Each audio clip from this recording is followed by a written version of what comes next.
Hello, hello. Welcome to the Globetrot Matt Show.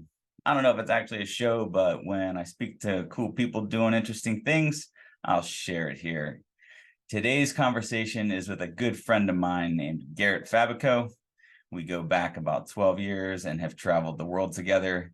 We have linked up on many of his adventures, and he has just completed the Triple Crown of hiking, 3 through hikes in the United States. And this conversation goes through those details and his experiences.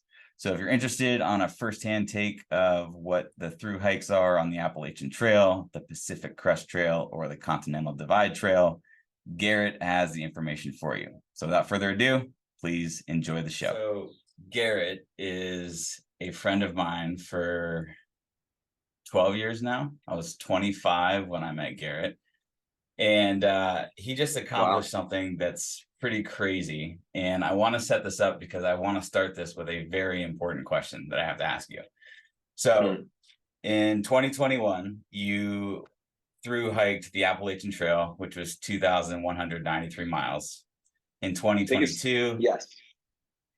In 2022, you hiked the Pacific Crest Trail, 2,653 miles. And then this year, 2023, you hiked the Continental Divide Trail, which is 3,028 miles. So in total, over the last 3 years, you've walked through 22 states for nearly 7,900 miles and 397 days. Now, I haven't lived in the U.S. for about 5 years, but I have to ask, are gas prices really that bad? Yeah. Oh, yeah. It's that bad. It's that bad. And in fact, that's one of the things that makes me like not mind coming back to Orlando is when you go out and hike, or Florida rather, when you go out and hike on the West Coast, you're fucking starving. All you want is a cheeseburger, but a cheeseburger is like literally $46. And so then, like, I mean, thank God I'm like at least not buying gas, but you're like, oh my God, man, everything really is so expensive out here. It's crazy. Yeah, it's pretty insane everywhere. But I just was in the U.S. last week too, and it was insane. Yeah. Yeah, But okay, definitely so nuts. walk me back to 2021. You haven't taken a single step on the Appalachian Trail. What is the spark that made this come to fruition? So, I mean, I think you know the whole story. I mean, if I hadn't met you, then I would not have ever well, maybe not in the same time frame. I think I would have eventually found this. But I mean, certainly our friendship is something that set me on the path of, damn, I should really think about, different ways I could live and stuff like that. So obviously you and I met. That was my first long trip, which we went for 2 weeks to Dubai and Cape Town, obviously, as you know, but for your audience. And at the time for me, I was like, that is the longest trip I ever have heard of anyone going on. And I thought that was so sick. And then after that, I was like, well, how can I do that some more and do it for longer and, do something even more unexpected and whatnot. So I was kind of, going through my trips and we can run through them if you'd like. But otherwise, where one of them ended up was a long road trip around the United States. And at that time, I was thinking, I do want to try backpacking because I've done the hostel backpacking and stuff with you and then on my own trip in the future. And I knew that, like, there's another kind of backpacking, which was obviously in nature. So I wanted to give that a shot while I was out road tripping. So I got to do that. So I actually had taken my first step on the Appalachian Trail ever was doing Mount Katahdin when I was on that road trip. I was up in Maine.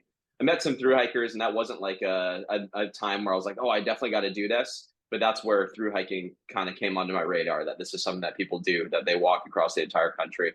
So that's where I was like, okay, you know what? I want to do this at some point, but it wasn't a burning desire. And then when COVID happened, there was no opportunity for me to go abroad. So I was like, well, I guess it's time to walk across the whole country. And I absolutely loved it. So. Well, it's certainly like you to just be extreme and not do a 3-hour hike. Yeah.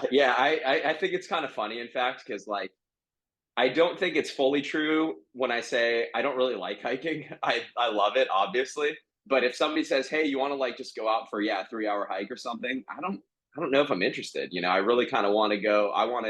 The thing that I love about backpacking is in adventure in general is just take the leap, and like a 3-hour hike is not far enough for you to look back and be like, well, I can't turn back now. I've gone too far. So that's one of the greatest things that whole thing has to offer, I believe. Well, I have to tell you, in July, at the end of July, Krista and I hiked Mount Kilimanjaro. Yeah, and yeah, I saw the it was pictures. only 8 days, and we had 13 people as a crew carrying stuff for 3 people. Yeah, So putting it all in perspective, like on the times where it was kind of cold or just not fun, I'm like, okay, Garrett is doing this for literally 3 months, and I've only got to do it for eight right. days, and I'm not carrying anywhere near the amount of stuff that you have to. So it's And it sucks, right? It sucks. yeah, it That's it's does, the you know. great. Did you encounter the concept of type 2 fun while you're out there, or like, or at any other time in your life? Explain type 2 fun. It's a through hiker thing. I mean, I'm sure all sorts of like probably endurance athletes in general probably all know what type 2 fun is, but it's something that you're doing, which at the time is really not great. But or it's great, but you're not enjoying yourself. You're in fact suffering. But especially after you've done it once or twice, that when you come back, when you finish this thing, you're going to just be so grateful that you did it.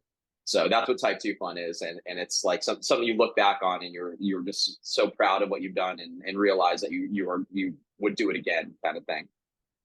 Ironically, I didn't feel that with Kilimanjaro. I felt it preparing for Kilimanjaro on a mountain Yeah, called Cathedral Peak.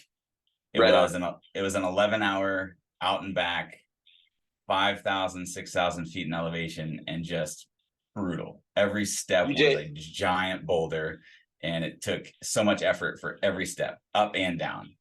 yeah, And the longest day we had was summit day on Kilimanjaro, which was 11 hours and about the same distance.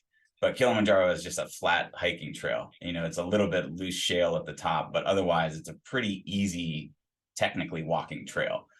So yeah, it was way more accomplishing to do Cathedral Peak in one day than it was Kilimanjaro in 8, for sure. yeah. I found in adventuring in general. So like when after our trip, I kind of got into wandering. I kind of wanted, like, my adventure goal was kind of to put myself in a vacuum and see what I do, and therefore see who I am, kind of thing. And so for that reason, I kind of like going with no goal and just kind of wandering. But like you said, the part of what you found fulfilling, I think, is doing it in 11 hours, kind of thing. Like, you only have one day to do this thing. So the more that I have enjoyed adventuring and explored what I like about it, the more I've learned that I kind of want to have a goal that's going to kick my ass, something that I know what I'm seeking to accomplish, and I'm more or less gonna conquer it, kind of thing. So I Yeah, can the see more I it can see sucks, why the more why value it has. that's kind of right. Yeah, that's kind of right. So yeah, I can see why that one hike was kind of the one that ticked the type 2 box for you. Yeah. I want to ask you about your nickname, Coupon, because Coup. I've known you for a very long time, and there are certain aspects about the way you travel and spend money that is peculiar, to say the least. And I think most people that encounter you would say the same. Yeah, for sure. Tell me how you've developed the cunningness and the savviness to find all the discounts and all the ways to eat free, stay free, do things on the cheap. Well, I don't, there's no like one secret. I think it's just kind of it eventually something like that. Like, I am Coop. That is who I am. Like, yeah, I think as well. Like, that's such a great trail name, because that's a huge part of my personality, is almost the trade off. And I think it doesn't come from one place. It comes from having that kind of outlook on life, that you can't have everything. And so you're going to have to make some trade offs. You can't have a great, well, you could, but it would be very difficult to obtain some great 9 to 5 where you're making bank, and also gives you the freedom to go travel and go on all these adventures when you want to, where you want to, however you want to, and stuff like that. Um, and so you're gonna have to make some trade off somewhere. And so that's where Coop comes in. Is That's an easy way to cut corners, I think. Is how much do I really enjoy this beer? How much do I really enjoy, for me, the extreme? How much do I really enjoy having central AC in Florida? How much do I really need a car? Those kinds of things. And ultimately, I mean, those are things where when I'm out there, I'm like, when I'm adventuring, I'll spend money on anything. I don't really think about it and stuff. It's just, that is why I'm saving money, is so that when I go and do something I want to do, I don't need to think about it. And that was, again, that's something that you kind of set me on the path on, was retirement. Is that these are all trade offs, where in our younger years, it's again, you can go out and party, or you can put that money in the stock market and see what happens in 10, 15 years. And unfortunately, nothing good has happened, but it's been a good learning experience and adventure nonetheless.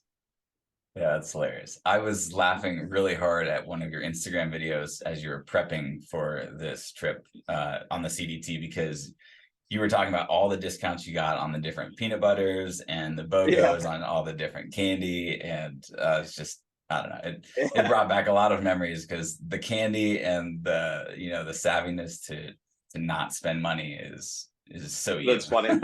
Yeah, it really was like this time was a year-long prep or whatever. Whereas normally, like I said earlier, I part of what I've enjoyed about adventure is just going and just kind of figuring it out and see where you end up kind of thing.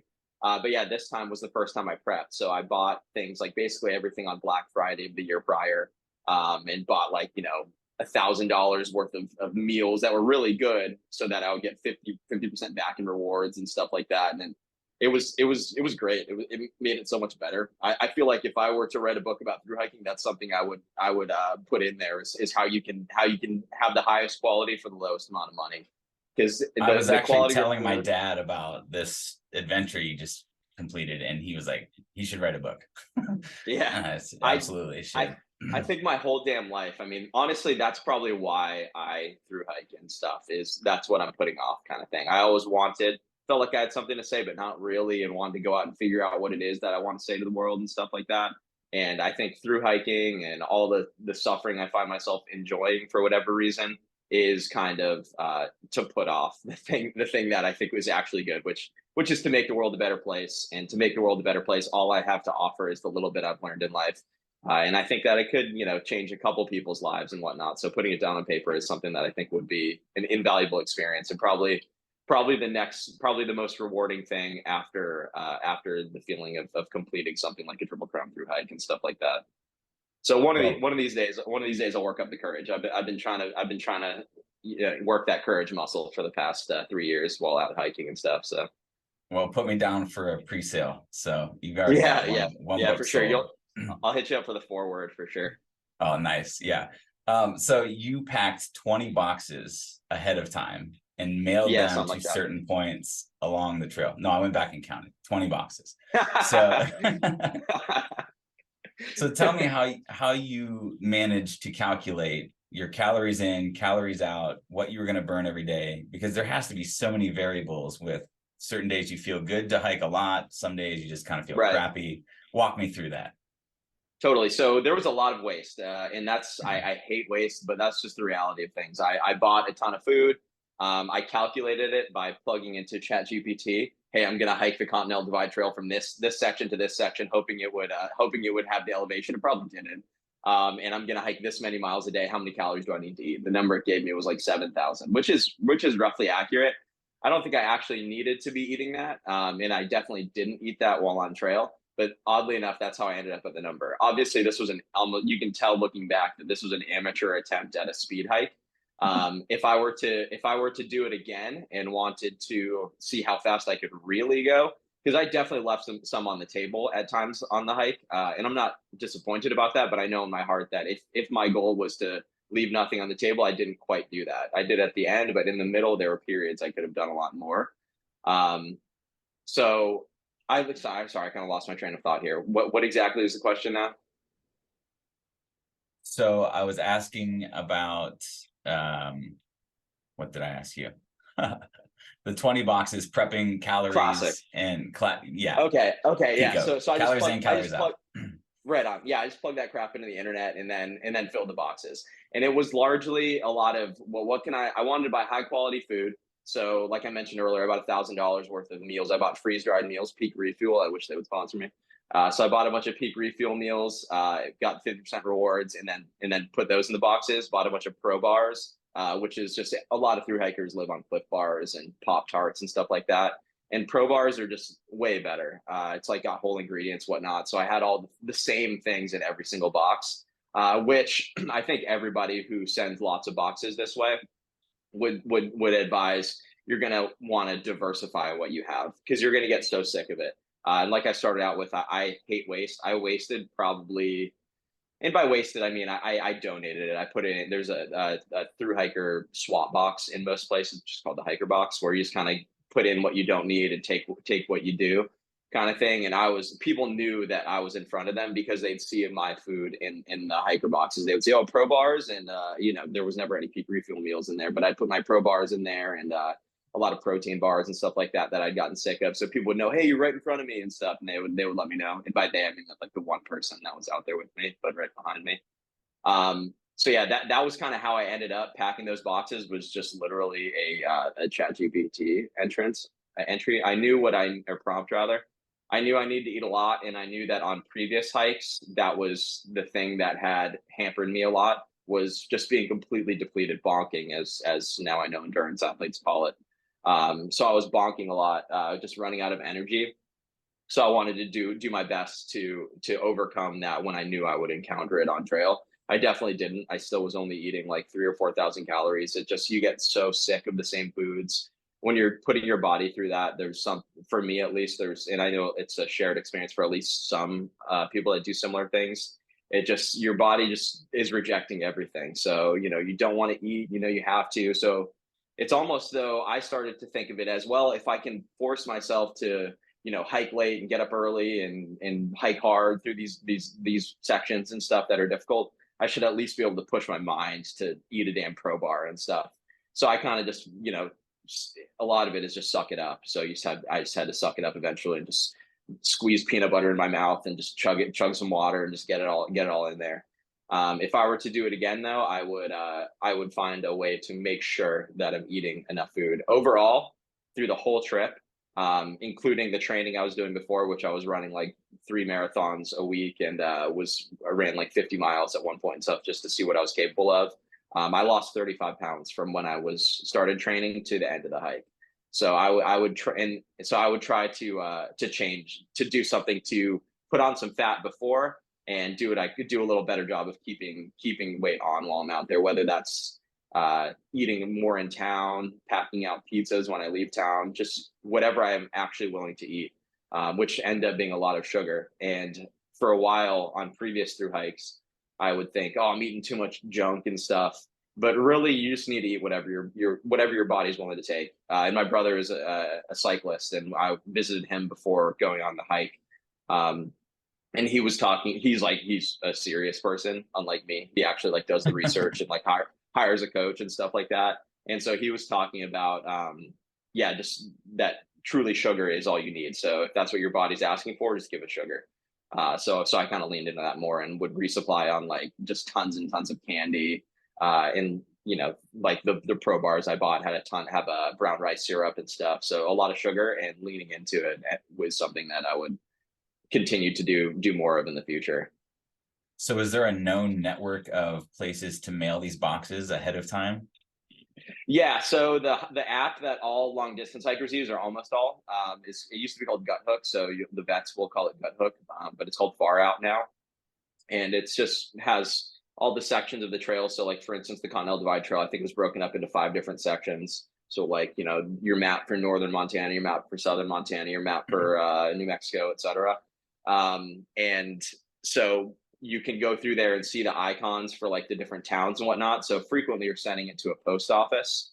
But the best thing that you can do is to send it to a hiker friendly business that has more extensive hours than the post office. So there were multiple times where I would get into town and my package was at the post office, but the post office in this town of 12 people is only open from 11 a.m. to 1 p.m. And just these weird hours. So you kind of have to check their hours and get there. And so when I was packaging up and addressing my boxes, I was thinking, well, this is actually going to be a feature of this, of using this system, is that there will be times when I know I need to put in the miles to get to town. And I thought that would encourage me to push. And it did sometimes, but there were plenty of times too where I was like, man, there's a fucking motel here that would have held this package, but now my box is stuck in the post office and I'm gonna have to go buy a crappy resupply at the store. So there's always a solution either way.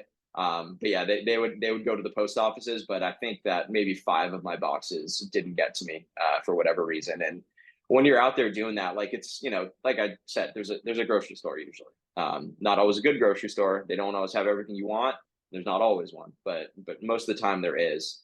So it's kind of just being at peace with it. But oh my God, is it frustrating when you're thinking, oh, I'm gonna, like, for instance, I was going into the San Juans, which is a really difficult section in southern Colorado, and I knew it was going to be hard, and I was like, okay, well, good. I knew that when I packed my boxes, so I put a bunch of those peak refuel meals in that box, like extra compared to the other ones. But the post office had sent they held my package for like 9 days and then sent it back, and I got there on like day 11 or something like that. So then it was just like devastating. Like that was the worst day where I was crying. It's like, oh my God, I'm so frustrated, like so angry that they would send it back. And but you just got to suck it up. Just go to the fucking store, buy a resupply, and get back on trail and get over it. And it's one of those things where it sucks at the time, but again, it's hardening you in a good way to some extent. And, it's pretty soft. That's something that can throw you off track, but anything will do it when you're out there on a little less sleep than you'd like and a lot less food than you'd like and stuff like that. Some minor hiccups can feel like you're choking to death. So. Oh, I'm sure. I mean, Yeah. you know how much food I eat. If I'm Yeah, missing exactly. one care package, I'm devastated. Yeah, yeah. A lot of It's chicken and rice in those boxes. A lot of chicken and rice. Yeah, I don't think I could do it purely based on the fact that I would lose like 80 pounds of muscle. You would lose a lot of muscle. Yeah, Yeah. that's the secret. That's the secret to these things, is just never have muscle, and then you'll have nothing to lose. I do think it's funny. A lot of people, like when I tell people, yeah, I lost 35 pounds to this whole thing, like, where did it come from? And when I look at pictures, like I can see in my neck and stuff where places where I lost some fat. But otherwise, I guess it's just my legs are just dense, I guess now. But otherwise, I feel like I still look as skinny as I always have and whatnot. Yeah, you've always been super lean. Yeah. Tell me about some wildlife encounters that have been cool or scary and terrifying. It's funny. So that's always the first question everyone asks, and it's funny because when you're talking about Kilimanjaro, in my head, the first thing that pops up is that too. It's like, well, did you see any wildlife? So while through hiking, it's actually kind of interesting. So I went this time and did 5 days with one of my best friends, Sean, and we did 5 days in Glacier National Park before I started through hike. And shout out to him, he started all the trails with me. So like he hiked like 50 miles on the AT, 50 miles on the PCT and stuff. And like the AT was going through like a polar vortex and stuff. It was just, it put him through hell. So this time we stayed in a nice little motel in Glacier National Park. Just day hiked and just chilled and whatnot. But on those 5 days that we were day hiking, we saw grizzlies, bighorn sheep, everything. Every day we saw wildlife, moose, everything. And then my hike ended up being about 2,900 miles in the end, because it's kind of a choose your own adventure thing. In that whole 2,900 miles, I think I saw probably 3 grizzlies, 2 black bears, 1 moose, 2 rattlesnakes, a lot of marmots, and that's really it. And a bunch of elk as well. So it was actually surprisingly few. You'd hear their calls in the morning and whatnot, but not very, very frequent that you actually saw stuff. And there were no encounters where it was life or death. I feel like anytime somebody steps within 14 feet of a snake, they say, I almost stepped on it. And there were 2 situations that I was a lot less than 14 feet where I almost stepped on rattlesnakes. Just one actually that I almost stepped on. I was just exaggerated, just like I was talking shit about. But like, for instance, at the end of the hike going through New Mexico, I was maybe 120 miles from the border or something like that. So I was just hiking late through the night and whatnot. Just all that mattered to me was getting to there on the day I wanted to and before the sun had set and stuff. And so I was night hiking with my headlamp on. And I had, in that stretch, it wasn't super long, but I was going to night hike every single night. So I had to preserve the battery on my headlamp. So I would use it on its lowest setting and hike into the night. And that time, like I was hiking late and set my foot down, and yeah, just, as far as my phone is from me now, less than a foot was a rattlesnake just curled up there. And like, thank God I noticed it and whatnot.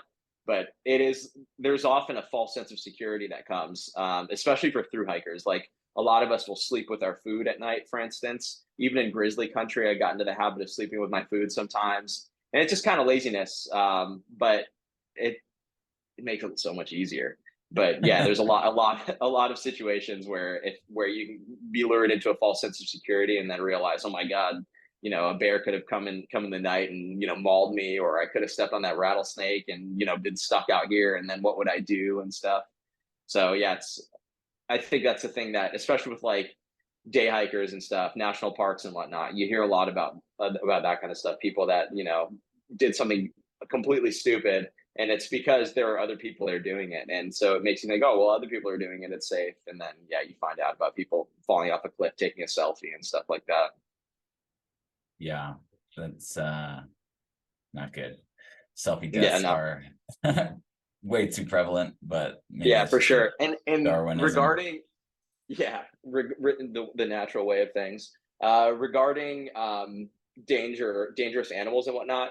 So, like I said, it actually relates to both. There was that sense of security, and I got into the habit of sleeping with my food and whatnot. But I think like three people within maybe 20 to 50 miles in each encounter had grizzly attacks. At least one of which died, and she was like at Buttermilk Trailhead near Yosemite, or sorry, Yellowstone, and she was like 20 miles ahead of me. Like I was literally on the trail that she got attacked on like a day and a half after it happened.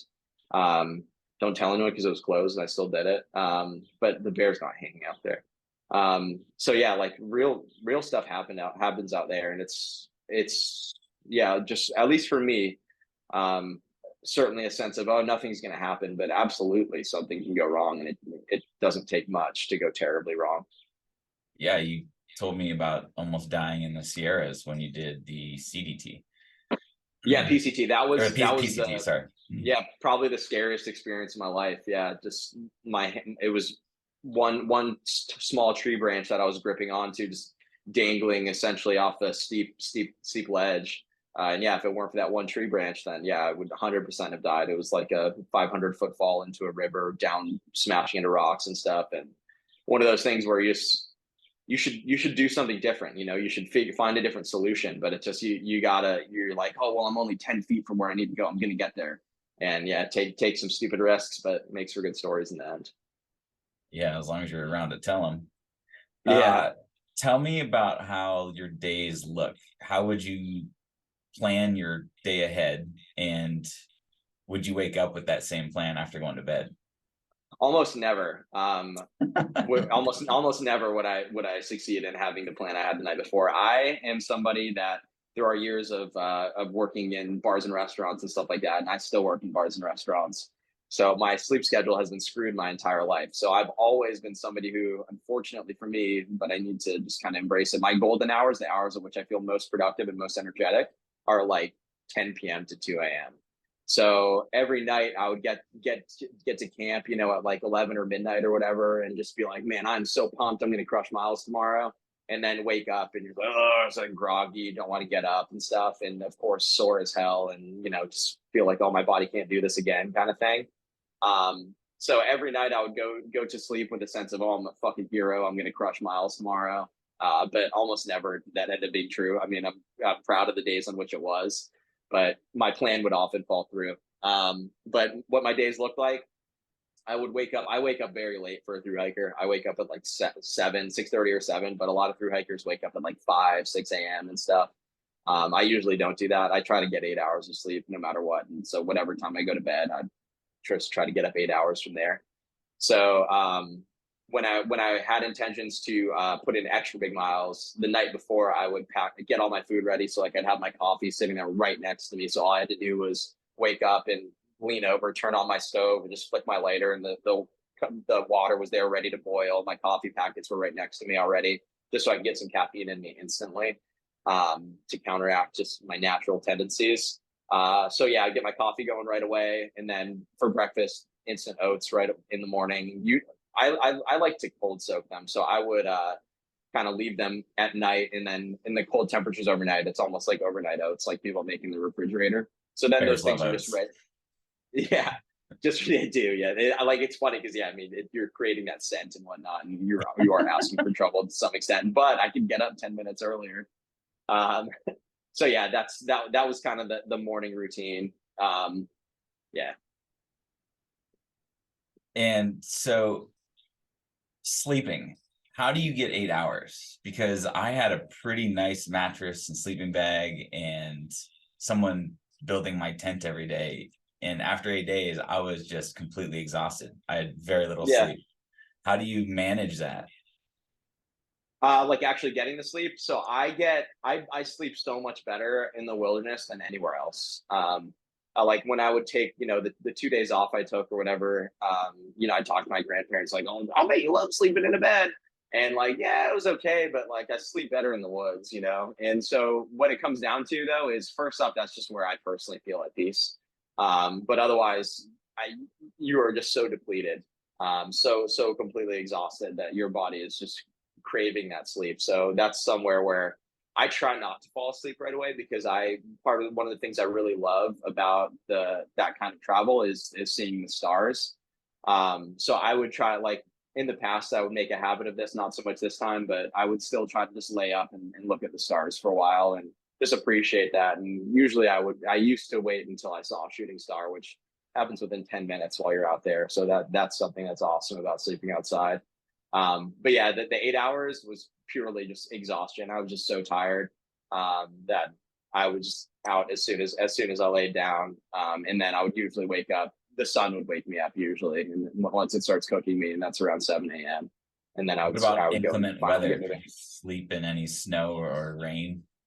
So I didn't encounter much snow this time. So like that story in the Sierras where I felt like I almost died. I wanted so badly to avoid that this time I started the hike later than I usually would have, so that I wouldn't encounter any snow. And there was much, much, much worse weather on my CDT hike than on my AT or PCT hike. I thought I was extraordinarily lucky with weather on the AT and the PCT. CDT still wasn't that bad, but compared to those, it was horrible. So I would say that it rained overnight maybe 4 times, and it rained during the day maybe 25 times or something like that, 20-ish. So Four the times weather was overnight's bad. not terrible. What's that? 4 times overnight Four isn't times over. Oh terrible. yeah, 4 times overnight. Yeah, it wasn't terrible, not at all. And it's never terrible unless you can't predict it. Because I personally like just cowboy camping. So just kind of, this is again part of how you get your 8 hours. I don't set up a tent, all that kind of stuff that the comforts. I don't have most of those. So I just had a bivy sack, just lay it down on the ground, blow up your air mattress, throw that in there, and just go to sleep right there. But if there are clouds in the sky, that's usually how I would decide if I was going to put my tarp up or not. So those are the bad nights, are nights where you look up and it looks clear enough so you don't set up your tarp, and then you get woken up by rain in the middle of the night. And that only happened like once, and usually it's okay. But I would tell myself, you know what? If I wake up at 3 a.m., and I'm wet, I'll just start hiking at 3 a.m. and be happy about it. That's a good outlook. If you're going to be up, you might as well be moving. Yeah, exactly. Yeah, I feel that. I feel that way about hiking. Is if you can either stay in one place or you can be moving, and I think of that in like a psychological kind of way as well, where it's like, you can sit here and be anxious and whatnot and just run circles in your head, or you can move. You can choose one. Yeah. A lot of the research I've read about this through hiking, just through curiosity from seeing your adventures, you guys go through a ton of shoes on these trails. Yeah. And to me, the average person, I wear a pair of shoes for probably longer than I should, but over a year. And you guys are going through like what, 3-4 pairs of shoes on these trails easily? Yeah, I went through 5 this time. 5. The furthest I'm aware of, I know one girl that hiked, and I only just learned this when I stayed with my buddy on the CDT. Shout out to Cool Enough. But a girl that we knew on the AT, she went through one pair of shoes on the entire Appalachian Trail, which is unbelievable to me. I guess just because she's light.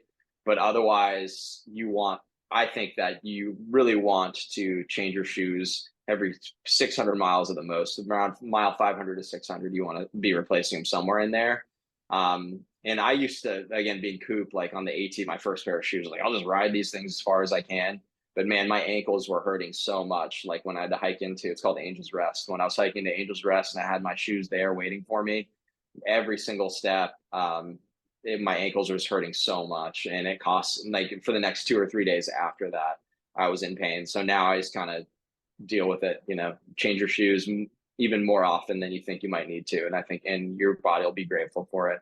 So yeah, So I they're went through just five breaking five down pairs of so shoes here. much that they provide no support. Is that basically what's happening? Yeah, so you do lose the tread, and you want the tread if for some situations, like it's not that big of a deal, honestly. I think you could probably do these trails, or at least parts of most of them. Definitely the PCT. You could do in just a regular pair of running shoes probably, but you do lose the tread on your trail runners. Maybe 400 miles in, they're pretty damn flat. But yeah, the real problem outside of rain, that's not a big deal. The real problem is the foam is so compressed that they just don't provide any support. So every single step, it just feels like your knees and your ankles are taking the full force of that every single time. And luckily, you know, a lot of us are into the whole ultralight thing, which is just carry only what you need, as little as you can take. And there's a fine line between ultralight and what people call stupid light, which is probably where a lot of us end up falling in the end. But it's part of the adventure. Yeah, that's staggering that you go through so many shoes. I mean, I guess in Yeah. total, you're climbing over 1,000,000 feet in elevation between the three trails. So that's a long ways. Oh yeah. My grandpa would calculate. I can't remember what the number was, but yeah, it was some multiple millions of elevation or something that I'd gained, something like that. Don't quote me on that, but it was a number he was impressed with. I'll tell you that. So you mentioned a place called Angels Rock, Angels. I think it's called Angel's Rest. Angels Rest. It's a famous. It's just a hostel on the Appalachian Trail that's pretty well known, somewhere in Virginia. Well, it brings up the trail magic and the trail angels, because Okay. that to me is something quite fascinating that people are doing out of the goodness of their hearts, seemingly. Totally. And clearly it makes a world of difference to thru hikers because everyone is just Huge. ecstatic. So tell me how this kind of comes about and how the community forms around it. So trail magic is just getting something unexpected on trail. And the trail angel is the person that provides the trail magic. So a trail angel is just somebody who is sympathetic to hikers.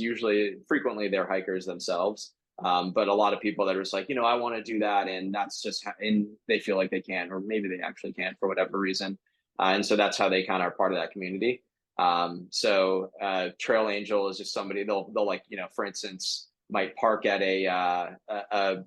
an intersection where the trail crosses the road, and they'll be out there, grilling burgers and stuff, and have, bags of chips and candy and stuff, and just invite you to come sit down and just feed you.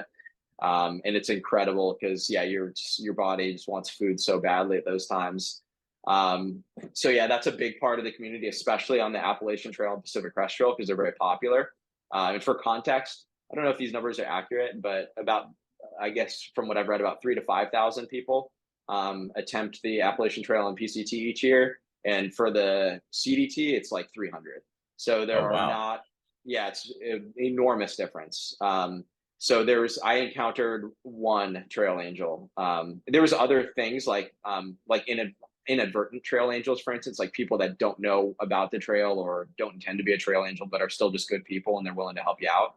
But there was only one person that I met that was out there set up in the woods saying, "Hey, I got some food for you." So it's, a big part of the other trails, but not so much on the CDT. I think as it gets more popular, which I do think is happening, then I think there'll be more of that. But yeah, it's a big part of thru hiking. And I think it's something I find myself repeating a lot too, is that you go out, like thru hikers, we go out on these completely solitary adventures. It's just us by ourselves for the most part. And yet you leave this trip, and the thing that has affected you the most frequently is the kindness of other people, the goodness of other people and whatnot. And I think that's an important and powerful lesson that thru hiking has to offer, is that even when you're doing something on your own, the goodness of other people is the thing that is going to really change the direction of your day and your hike and whatnot. So I'm extraordinarily grateful to all those people. Yeah, it seems like the people we met, I kind of caught you on the trail end of the PCT when you're near Canada, and we spent the afternoon together, and you hitched a ride with me and got some other guys a hitch, and we had beers and lunch, and just listening to you guys talk about everything relating to this hike was fascinating. Yeah, my boys Jack and Tom. I hope I get to hike with them again soon. Maybe that might be my next hike. Tom, the redhead one, might come down and do the Arizona Trail. So I would love to do that with him. But yeah, man, it's a awesome experience for sure. That beer was the last beer I've had. That was the last alcohol I had, period, since then, because I had that one beer, and the next day I had the worst headache. It was awful. Like, I don't, you and I are complete opposites. You can drink as much alcohol as you need. And like the next day you're like lifting weights at 5 a.m. I just wanted to blow my head off, dude. I had like the worst headache ever. It was horrible. I've had no alcohol since then. Yeah, I haven't had a hangover since then. Yeah. I'm not sure I've ever known you to have one, to be honest. Yeah, it's kind of a blessing and a curse, but my drinking is curtailed quite a bit as I've matured, but time went on still does not affect me poorly the next day, which is nice because That's Crest is down for the count. gift. Yeah, it's a gift, man. I'm kind of glad that it affects me in such a negative way, though, because I never really cared that much for drinking anyway, other than in our 20s when we worked at World of Beer. Then I enjoyed drinking then, but otherwise, just never really did that much for me. So it's like an easy thing to get rid of. So I'm glad for that. Quickly regarding trail angels, just because they are such an important part of the hike, I want to tell a quick few things about like the amazing things that these people have done, just because it Please, is yeah. so effective. So like on the Appalachian Trail, I would say that one of the best bits of magic that happened, it was actually early on. So there was two that come to me immediately when I think of what was the best. And one of the best early on was this guy. His name is I think his name's Bloodhound. I'd have to look at my pictures, but he's like a dedicated trail angel. Like he loves doing this. He like had a shirt that said, Bloodhound Trail Angel or whatever. So what this guy did was we were in the Smokies, and he hiked out with a backpack with like 60 pounds of fresh vegetables and like jerk chicken he'd made and stuff. And he hiked out to a shelter. So the Appalachian Trail, there's shelters everywhere. So you kind of know where you're going to find the hikers. So he hiked out, whatever, 2 hours to with that backpack up to a shelter and just set up and starts making fresh salad and cutting up fresh vegetables and feeding us this jerk chicken and these eggs and stuff he'd brought up. It was awesome. And then it was almost kind of a funny story though, because he showed up with a machete. So it's this dude who's not a hiker shows up and just like comes hiking up at night, and you're just kind of side eyeing like, who's this dude showing up at night? And he has a fucking machete on him. But then he got there, and the first thing he did was he recited a poem that he'd written to thru-hikers. And I wish I remembered the poem or had recorded it or something. But yeah, this dude shows up. He's got these like basically shooting glasses on. They're clear. It's a weird thing somebody's wearing, but they're for shooting. And so he gets up there with a machete on his side, reading a poem, and is like crying while he's reading the poem. I was like, dude, I'm gonna fucking die. Like this guy is definitely cutting your limbs off. some deranged dude up here. But no, he ends up being like the nicest guy I've ever interacted with. Fed us awesome food. He was great. And then the best on the other one I want to point out, there's a girl named Rocky Mountain High, and her mom like walks with Jesus, I think was her trail name. And then a couple other guys that I think were not hikers and didn't have trail names. But they were out there, and it was one of the worst days up in Maine. It was like wet for so many hours, freezing. And I had one of my buddies hiking behind me, Dirt Fox. And we were going to go stay at a hostel when we got to this road intersection. But she was behind me. So I knew, I was like, oh man, I'm going to have to sit here and wait for a long time in the cold, wet and stuff. And then I got there though, and there were these people that had a whole, shelter set up. They had grills out there. They were literally frying honey buns. It was amazing. Oh, wow. They had like, it was awesome. It was like some of the best food I've ever had. They had like, potato hash mixed up, all sorts of really awesome homemade food. They Rocky Mountain High, they had weed too. So it was amazing. But the last one I want to tell is there was a guy named Jubal on the PCT. I had Giardia, and there's more I want to tell about the story, but I'll tell them later. But Jubal was a guy that was just driving down the road. I had Giardia. I had my friends had gotten ahead of me because I hiked one day like 3 miles and just lay down in the dirt and just went to sleep. I was just so sick. But at that time, I kind of felt like I wanted my friends to hike with, because I was tired at that point, depleted, and kind of just emotionally just didn't feel like being there and whatnot. So my buddies had gotten ahead of me, but I was like, I still want to hike with them. So this guy Jubal shows up. Well, doesn't show up. I went and stood by the road, and I went to the side going to Portland, and I put my thumb out for 10 minutes. So like, if a car picks me up, I'm just fucking going to Portland. I'm going home. I'm done with this shit. But I only stood out for like 10 minutes. I went to the other side, stood out there for like 3 hours in the sun, baking, like shitting my brains out. and just had my thumb out. And then this guy pulls up Jubal, and we're chatting for a while. And I was just telling him the story and whatnot. He was a thru hiker as well in the past. And I was telling him, yeah, I want to hike with my buddies, but they're a little further up. So he ends up telling me, you know what, I'll just take you up there. So he took me up like 20 miles ahead on the trail. I'm not a purist. I don't skip miles very often, but that was one of the times I did. And he took me 6 hours out of his way. Like, it's short by foot, but by road, it's an enormously long drive just to connect it by highway. So yeah, he took me 6 hours out of his way just to take me to this one trailhead. So like, yeah, the extent to which these people are willing to put themselves out there to help you is yeah, moving to say the least. It's really incredible. A 6 hour drive is a road trip. And right. Yeah, seriously. Just for a stranger on the road. Some complete stranger, a guy I knew for 30 minutes. Yeah. So people are it's really incredible, and makes you want to be a better person as well and whatnot. Well, I guess that means you don't have serial killer vibes. Yeah, no, I think I might, but that just adds to just the stash. It's definitely the stash.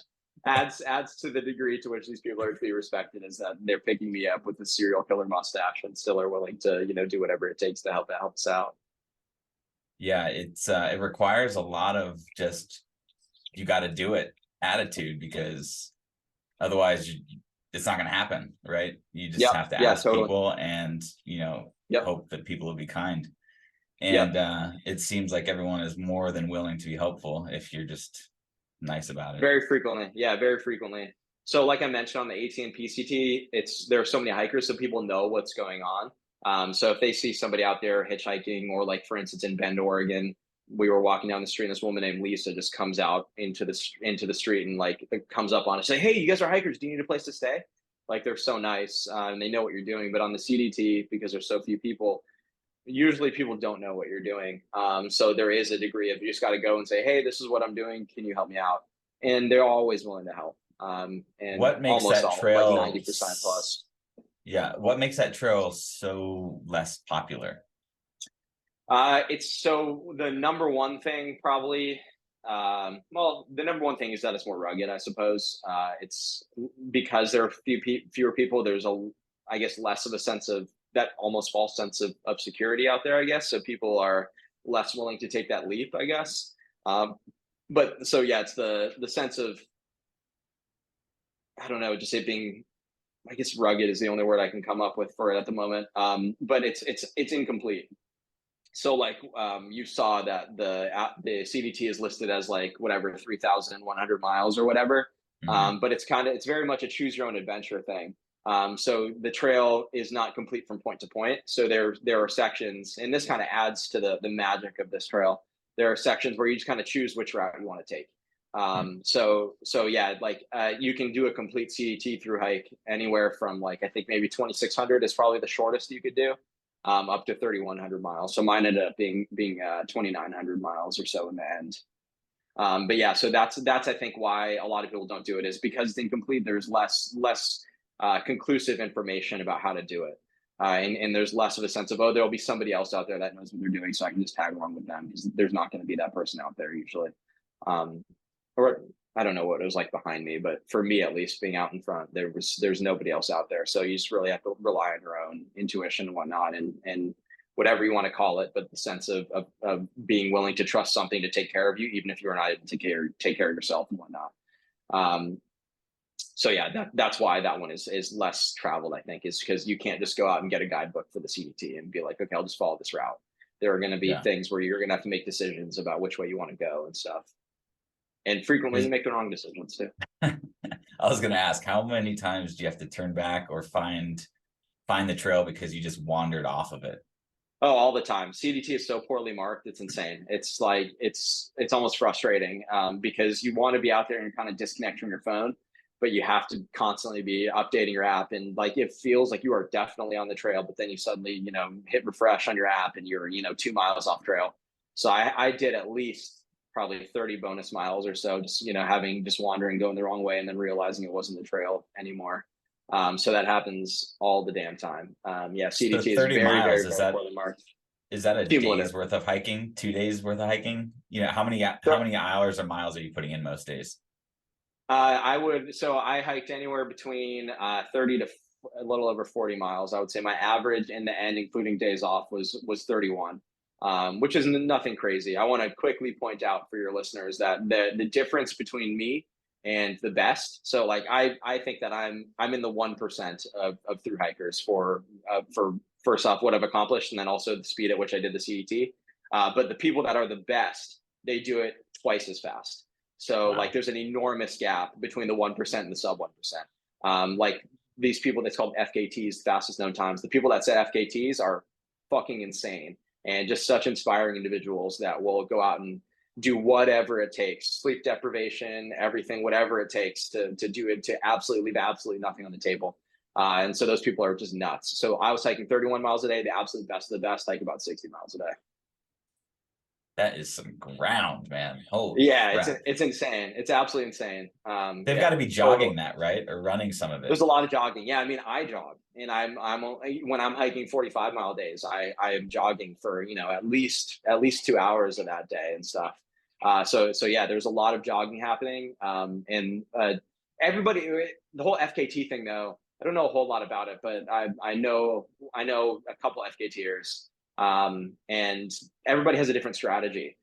So like for instance, some people they'll use sleep deprivation. They'll just hike more hours in the day. Some people will shuffle, so they'll hike faster for every hour in which they're hiking.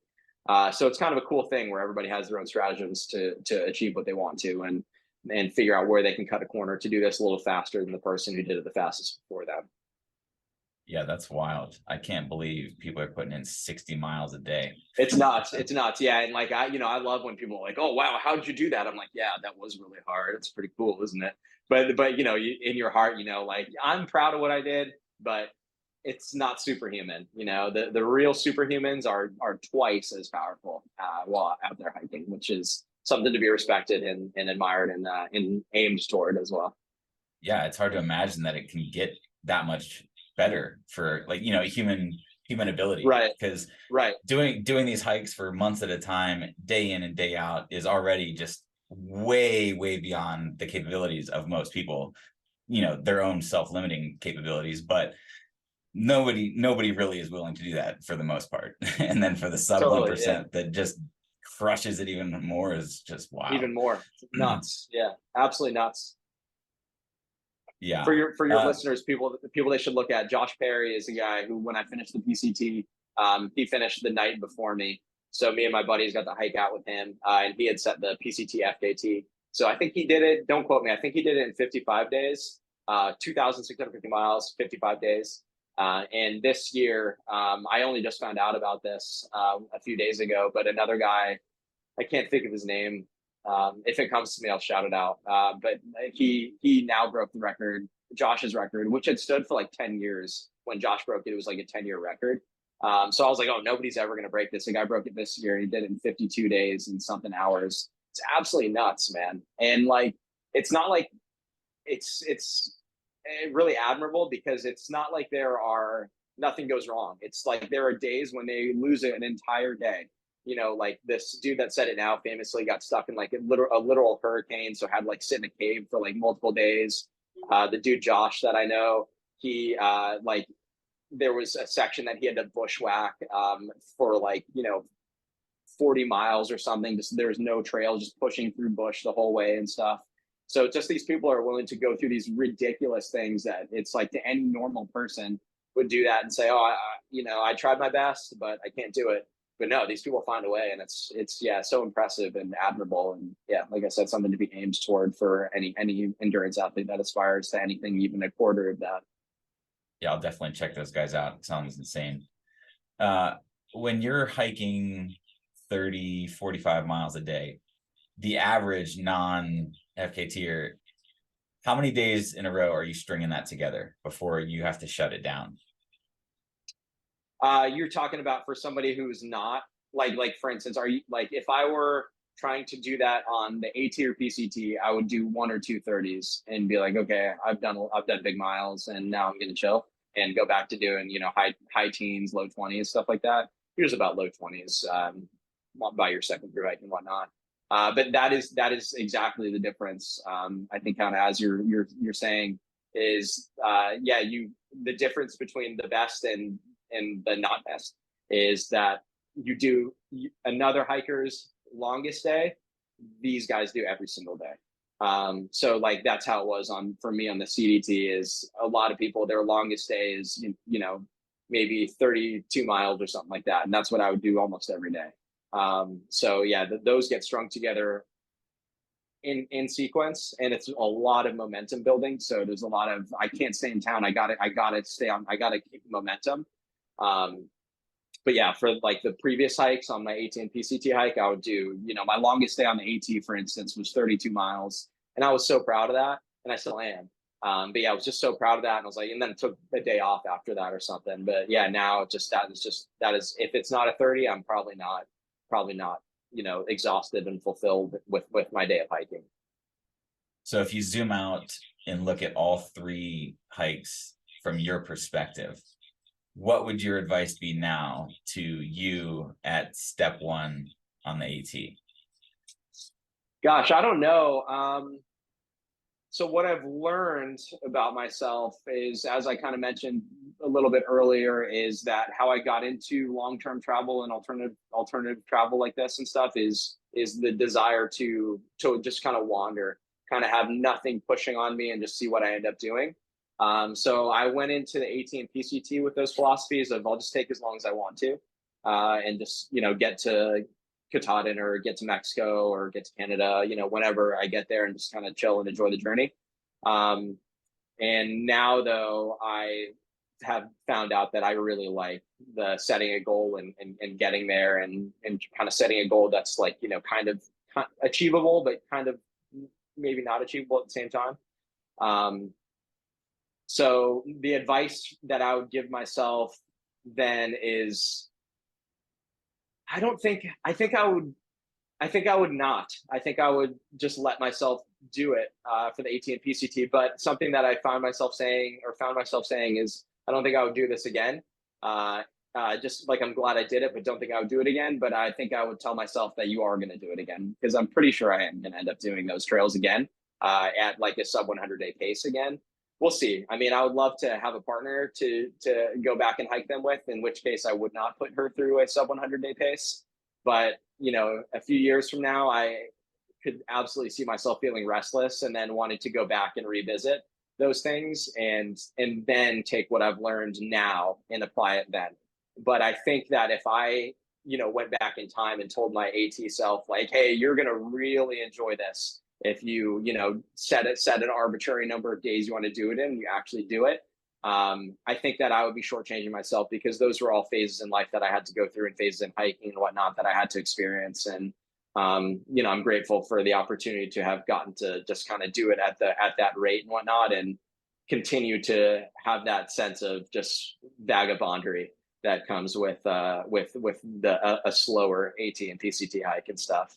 But yeah, like I said, certainly now I recognize that the endurance aspect is deeply, deeply fulfilling for me in a way that I've never experienced anywhere else in life. So yeah, I would let myself be, but I would say, hey, you're probably going to want to do this again, and you're going to want to train up and see how fast you can do it, kind of thing. There was one video you shared on Instagram on your latest hike about checking out Idaho, and you said, look around, it's beautiful. But most people will think Idaho is just some flyover state, who knows? Yeah. What other surprises in a good way were revealed to you on some of these hikes? So the first thing that comes to mind right away, so ever since I did my long road trip, part of what I've been kind of looking for, and that's from my long road trip into my thru hiking, part of what I've been had somewhere in my mind is I would like to find someplace to live, and that would be someplace that ticks my boxes in terms of has the stuff that I like to do, like mountains and hiking and stuff. But also, I would like to find, like, as an investment opportunity, someplace that is kind of not quite as discovered yet, that I think has potential to grow into something big in the future. And so I find, everybody wants to live in the same 10 cities in the United States. And I really think that people are missing out on a sense of on the adventure of realizing that our country is so big and so beautiful, and there are so many places out there that if you just visit, you would find like, oh, you know what, I could live here and whatnot. So that was something that both the road trip and these hikes kind of showed me, is there are just so many cool small towns and through the Midwest even, and along the smaller towns on the East Coast and everything. There are just innumerable places that feel like hidden gems that Yeah. are affordable and whatnot that you can go to. So that's one thing that immediately comes to mind. That is the sense of opportunity. I think in the U.S. is all these amazing places that you can go live if you wanted to. There's some sacrifice involved, but they are out there. So I know so many people that say they want to live on a farm or whatever and whatnot. You can do that. There are so many places that you can go and buy a relatively cheap plot of land in an absolutely gorgeous place. They're out there. So one of these Yeah. days we'll see if where I end up. But I would love to, actually go back to one of these places and try to go start a farm, whatever, something like that. Yeah. Usually one of my first thoughts when I land in a new state or city in the US is, oh, I didn't know there were mountains here. Almost everywhere you Right. go, there are beautiful parts and mountainous Totally. areas that just you wouldn't even consider it unless you knew, these little hidden secrets. 100%. Yeah, there's a lot of that on going on these hikes. When you walk through literally an entire state, yeah, you're like, oh my god, this is way more like my picture of this is totally different. I felt that way about New Jersey when I drove through when I was road tripping. I was like, it's way more beautiful. Like in my mind, New Jersey was this like sooty, industrial place, but it was green, it was beautiful. It's the Garden State, and yeah, totally changed my picture of it. And then Yeah, I same remember. thing. I mean, Oh, sorry, go ahead. I was just going to say same thing for like states like New Mexico. People just, the picture of it in their mind is just so much different from the reality of it. Yeah, I remember you fondly talking about Vermont and just how Yeah, green it was in the Adirondacks up in New York and that whole yeah, area. yeah. It was awesome. Yeah, that's Yeah, on right. the Yeah, on that's the what. on the Yeah, road trip. Yeah. And you where just we never met up. think, oh, Vermont, mountains, That was the forest. Vermont's beautiful, and yeah, it's funny. That was the other time that the other last time that I drank with you, where of course I also ended up just violently puking. It's just like the way it is. I don't know if that was the beer or that terrible circus ride that we rode, but That was both. I mean, that was a lot of beer. I mean, it couldn't have been the circus ride because like I went and slept in my car that night and literally got up and threw up underneath my car. So yeah, that was before the ride. So oh had man, to have that been was that. funny. Yeah, Chris and I were Had to just have been talking that. about that theme park the other night and how I was the only one that didn't throw up from that ride. Yeah, you're the only one, man. I was just miserable, dude. I had the worst headaches, so sick. But yeah, those are the best stories. So that's one of the most Uh, memorable things from that road trip. So and yeah, we gotta be grateful for the suffering. yeah, we've had some pretty memorable times when we connect on your trips. Yeah, for sure. Yeah, I'm grateful for that. Yeah, you're one of my few friends that has. It's like, again, something I find myself repeating. There's a sense of loneliness that comes with true adventure, because everybody says they want to be an adventurer and whatnot. But when people like for you and for me and for people that do other kind of like bike packers, people that do other kind of alternative things like this, we're talking about something totally different when we talk about Mhm. adventure. And there's no, and people don't get it, so like, and the thing that is like literally the most important to me, I cannot communicate it to somebody else that is not a through hiker already, because they don't get it, and I'm just cheapening my own experience by trying to tell them what it's like. It's impossible. So yeah, I'm grateful for the friends that have joined me on the adventures and whatnot, and have gotten a taste of this thing that's so deeply important to me and whatnot. Yeah, it almost indoctrinates you to a family in a way that nothing else could. 100%. Yeah, You're bonded by there's the experience. totally, yeah, yeah, and so relationships are for human happiness. You want relationships are the most important thing, and yeah, there's a sense of connectedness that comes with being out there and being with other people that love the thing that you love just as much as you do. That yeah brings a sense of the world's a good place and all that kind of stuff that you can't find anywhere else. Yeah. So what do you have on deck, man? What's pinging on the Next radar? adventure. Yeah, what are you considering? So while I was on the CDT, of course, always while you're out there, this is the nature of type 2 fun. I'm thinking I'm never going to do this shit again. But of course, I'm going to through hike again. So while I was out there, though, I was thinking, well, what else would I do? And I really want to go back to doing like some long term foreign travel and whatnot. So I think that what I'll do is probably combine the two, kind of do like a vagabonding trip through, South America, or I would love to go back to Southeast Asia or something, and just take a slow, long trip through there, public transportation, walk lots of places and whatnot, but bring my backpacking gear, obviously, and do some camping and whatnot out there. So I think that what's actually going to happen is I think I'm going to do the Florida Trail, something that I thought I would never want to do, but I think I do want to now, just because it's my home state, and I know another through hiker that was telling me, she's passionate about it, so got me thinking, I want to see what it's all about.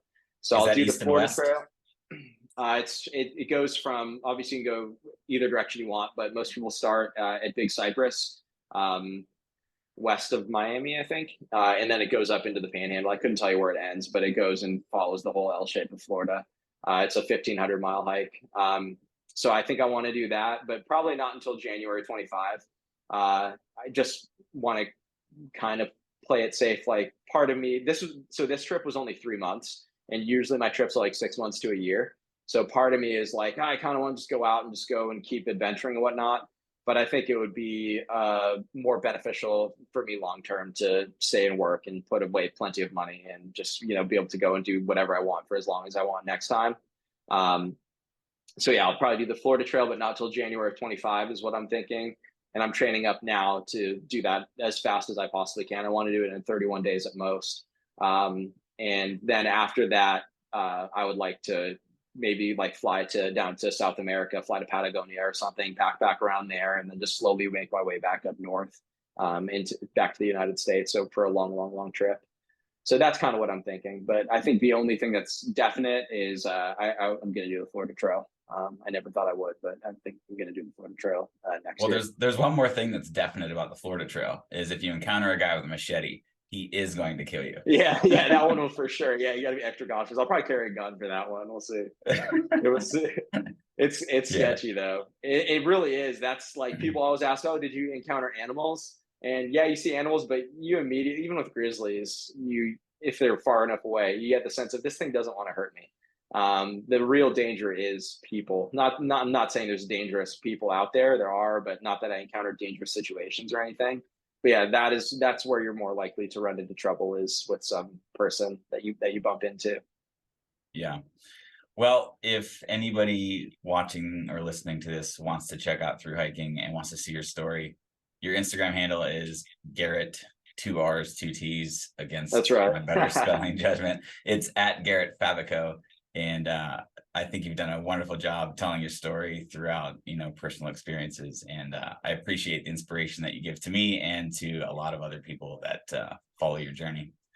Yeah, man, I hope I can figure out how to do it better. I think that if there's a calling in life for me, it's to keep doing what I'm doing, but share it in a better way. So yeah, hopefully I get the courage to start writing, to start to not just share it, but know better what I think. Though I think part of what set me on the whole journey, period, is know thyself.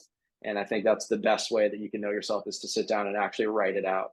So I hope I find the courage to do that, so I can do just what you said, which is, inspire some more people. Yeah. Well, I wish you good luck and further inspiration on that journey, because I will definitely be following and reading what you write. Yeah. So thanks for coming on and explaining all this to me, man. I had so many questions, and I still do. So I'll probably keep asking. Yeah, bro. Yeah. Thanks for having me. Yeah. I was looking forward to it, because it's an opportunity to, think about the thing that I love the most. So I love it. We'll do it anytime. Appreciate you, man. It's been fun.